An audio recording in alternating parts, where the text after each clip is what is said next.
y los eruditos y traductores Y judíos. en la Escuela de Toledo, claro. Escuela de Toledo, después por allí siempre imagino algún encuentro entre Maimónides y Averroes en la Córdoba medieval.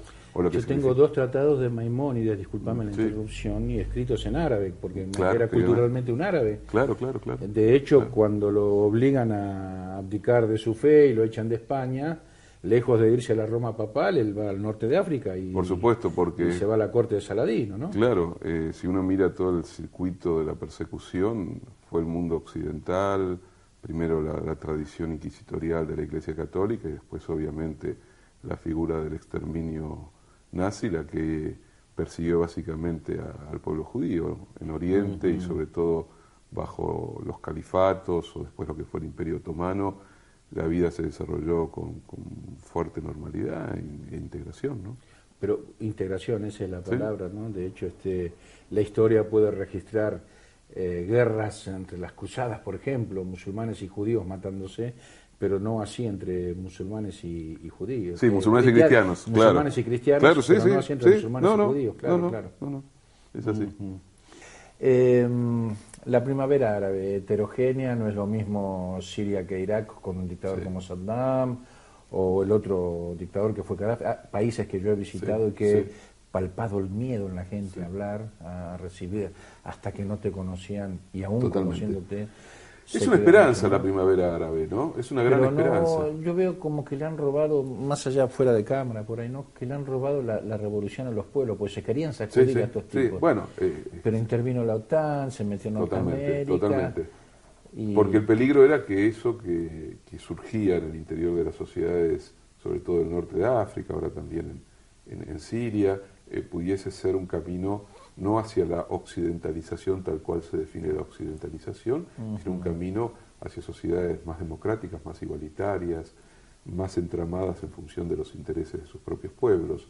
Y lo que se ha buscado es consolidar de nuevo regímenes que fueran o que sean finalmente cómplices del poder económico concentrado, ¿no?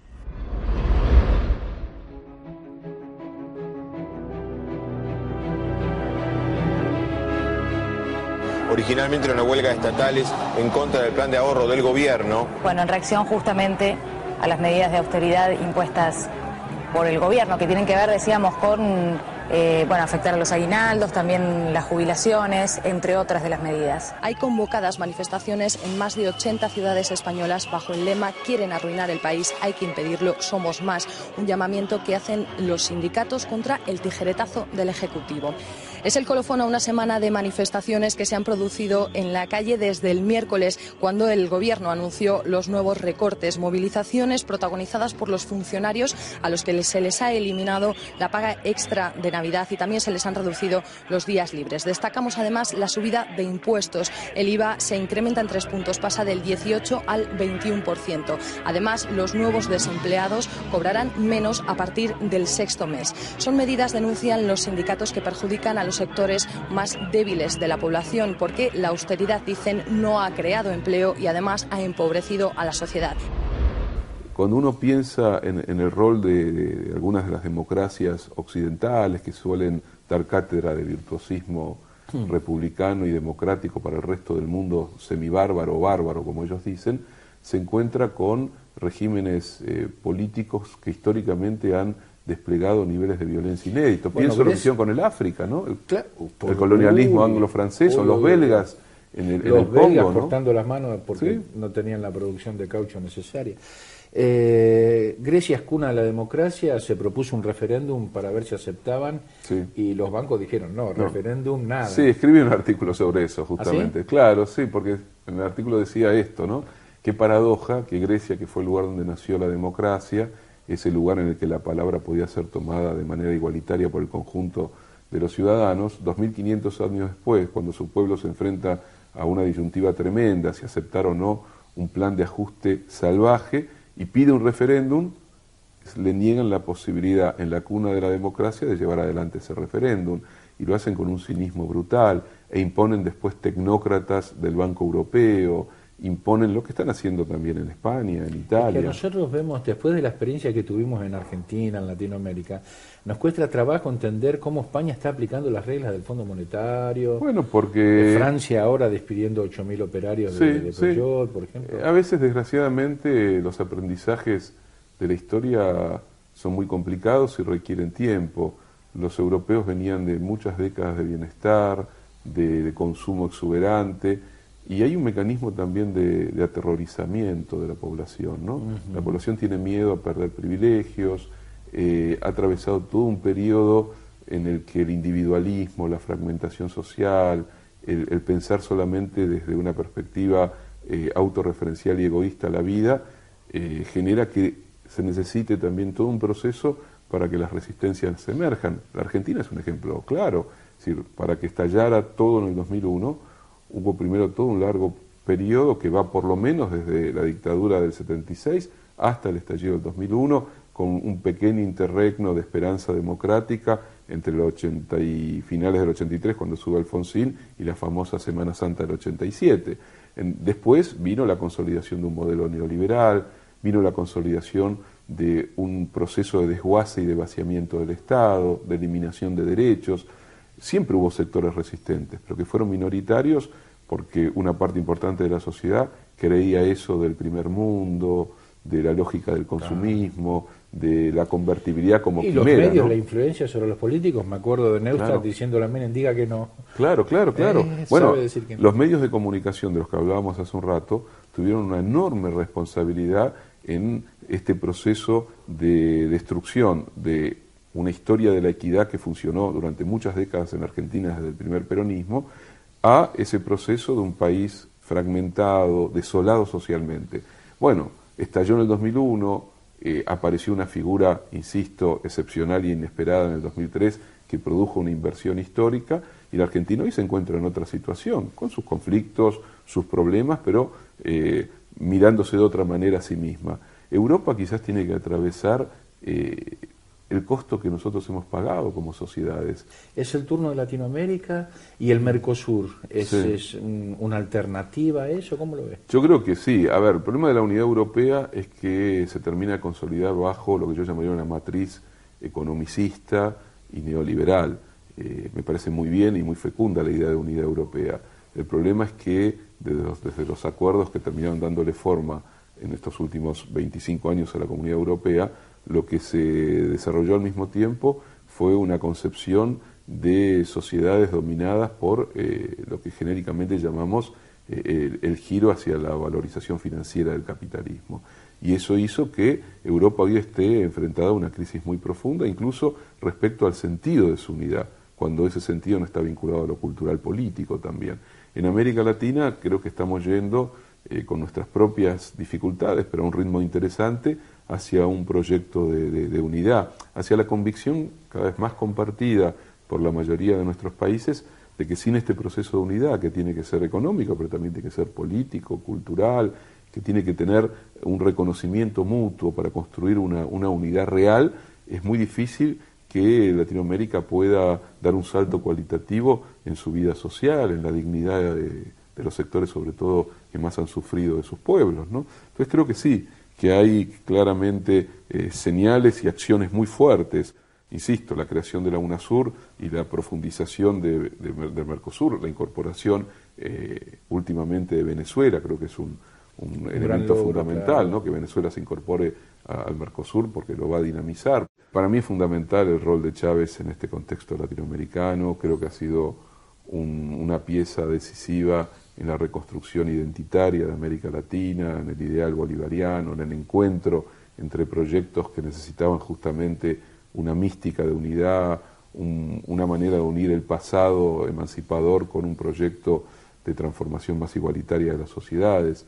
Creo que la consolidación del liderazgo de Hugo Chávez en las próximas elecciones de octubre es fundamental para América Latina. Están hablando de fraude porque dice que documentó unos 3 millones de personas, claro, que estaban sin documentos, entonces... Incluyó a los pobres, ¿no? Incluyó a los pobres. Chávez incluyó a los invisibles de la historia venezolana, les dio no solo documentos, sino que los instituyó en el centro de la escena política como sujetos de derecho y como sujetos políticos. Y además, si me disculpa, hoy estaba viendo con mucha alegría en el noticiero en Telesur que durante 2011 se entregaron 150.000 viviendas, solo en 2011. Por ejemplo, el trabajo social es impresionante, impresionante. Queda mucho por hacer, hay un problema serio en Venezuela que tiene que ver con la violencia urbana y también con núcleos de corrupción. Pero no es una violencia originada en el pueblo, me parece que están haciendo un poquito de intromisión desde el exterior. Sí, a ver, yo creo que todas las sociedades enfrentan desafíos y enfrentan contradicciones, no hay regímenes políticos puros, perfectos, virtuosos, eso es de otro orden. Creo que la vida política también expresa lo que es la paradoja de la vida humana, tanto individual como colectiva. Creo que Venezuela ha avanzado muchísimo, que la Venezuela de la República Bolivariana es un país muy rico y muy interesante, que enfrenta, insisto, complejidades no menores, pero que el rumbo me parece que es un rumbo más que interesante.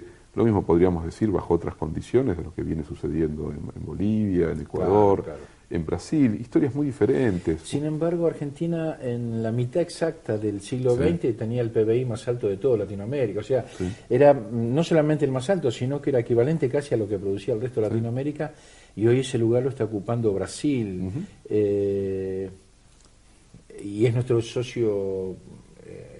Sí, yo creo que hay que olvidarse de las supuestas grandezas de otro tiempo, donde ese mismo PBI en realidad mostraba que había una sociedad profundamente desigual también, ¿no? Creo que lo importante no es si la Argentina tiene el primero, el segundo o el cuarto PBI de América Latina o del mundo, sino hasta dónde hay una correspondencia entre su crecimiento económico y la distribución de esa riqueza que se produce. Creo que Argentina tiene menos PBI que Brasil, pero es una sociedad más igualitaria que la brasilera.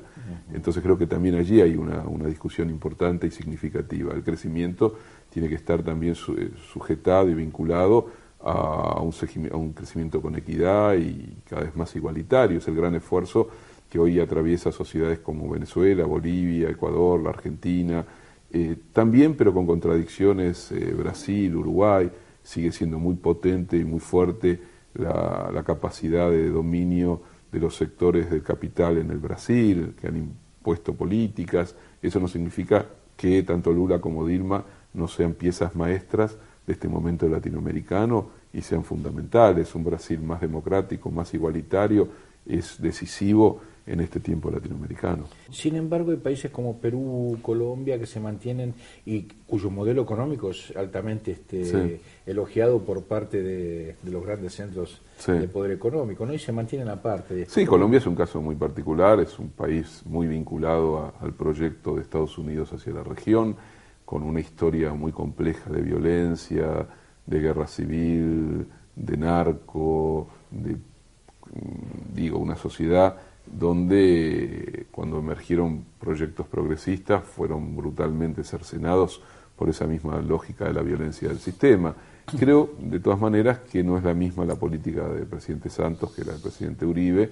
Uribe claramente tiene una visión terrorista de la política y Santos creo que ha comprendido que, si bien él ha construido su propio acuerdo con los Estados Unidos, que vale jugar un papel en el interior de la unidad sudamericana, ¿no? El caso de Perú es complejo, las contradicciones de Ollanta Humala, que no termina de definir, o cuando lo hace tiende a retroceder respecto a su propia plataforma política. Perú sigue sosteniéndose en un proyecto extractivo y de primarización de su economía, básicamente minero, con profundas desigualdades. El caso chileno... Un país para 1 millón de personas. Claro, el caso chileno es el caso de la continuidad de un modelo pinochetista, neopinochetista, que atravesó incluso el periodo de la Concertación y que hoy se expresa en una derecha como la de Piñera, que está entrando en su propio laberinto y en su propia crisis. Pero me parece que de todas maneras la oleada principal de Sudamérica tiende hacia proyectos de mayor democratización, de mayor vida de perspectiva popular, ¿no? Argentina, Brasil, Venezuela, Ecuador, Bolivia, Uruguay, ha habido un retroceso con la experiencia paraguaya, que ya de por sí era débil por la propia debilidad de Lugo, pero evidentemente el golpe de Estado institucional en Paraguay ha debilitado una parte no menor de lo que es la unidad sudamericana. Por supuesto.